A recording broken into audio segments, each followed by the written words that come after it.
Moving to Premont now, where that school district is certainly making a comeback just 3 years after being told that they'd have to shut down unless they improved enough to meet state academic standards.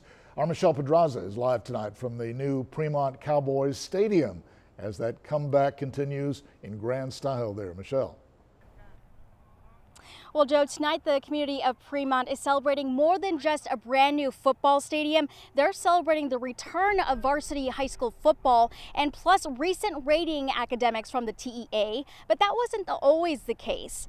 Back in 2011 and 2015, the district received 2 closure notices from the TEA. But with perseverance and determination, they were able to move forward, resulting in an alliance partnership with Texas A&M University Kingsville, providing professional development for teachers and grant writing, a major turning point for the district.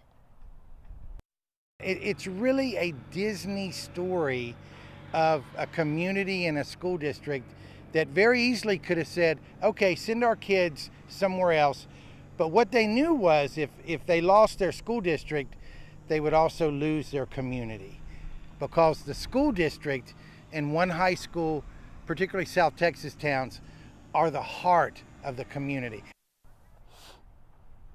And currently 74% of high school students attend classes at TAMU-K.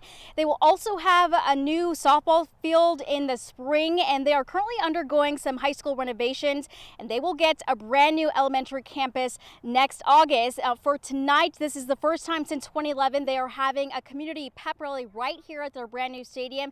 And then tomorrow they're going to have that first varsity football game, so definitely a lot to look forward to in this community. For now, reporting live in Premont, Michelle Pedraza, 3 News. As Mr. Van Mater said, a real Disney story there. Thank you, Michelle.